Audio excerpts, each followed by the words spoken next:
Hi there, I'm going to take you through our suspension bridge product, which is part of the structures range. At the moment, I'm going to start with showing you how to set up one of the bridges. Here I have the symmetrical loaded bridge, and I have the support on the left and the right hand side. I need to identify these thumb screws here, which are easy to remove. I can take the steel wire with the eyelet, lift it up, drop it over the pulley, get it into position, and screw that in position there. I just need to repeat this on the other side, like that.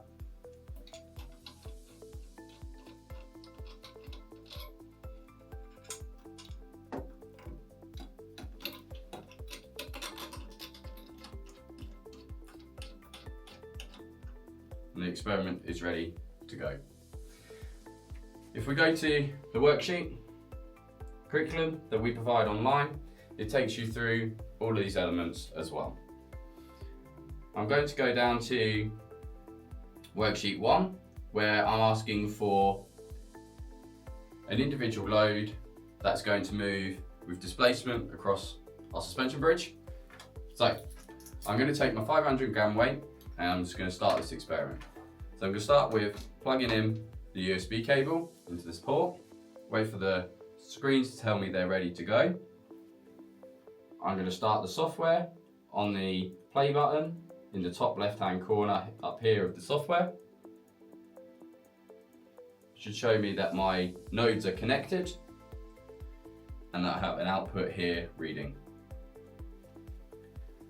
I can pick the experiment on the right hand side with simply suspension bridge one over there. And now if I apply some weight to one of the holes like that, I get a response on my load cells and I get the response on the software. So I'm going to just quickly remove that, let it settle, wait for these to go green, zero these out. I can either do it with the buttons on the product or the zero function on the software. And I'm going to then start my experiment.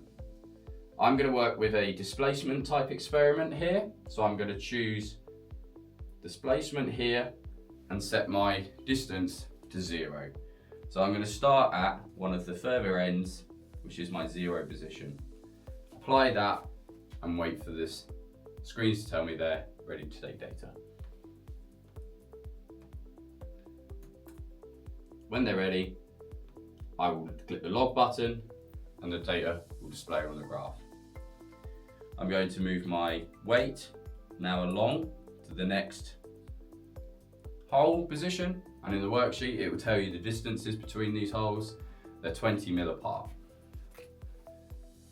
Once that's settled, I will move my position to 20 mil on the displacement, come down and click the log function, and that graph starts to appear.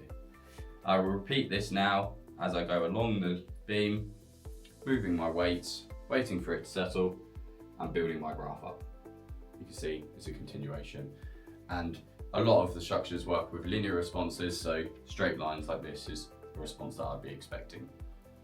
Now I'm going to show you that once I've done this experiment, I might want to try it with the asymmetric bridge. So I can remove my weights, I can do more experiments or however I want to do them, but I want to swap it over. So same as before, but in reverse, I'm going to remove the thumb screws, put them in place.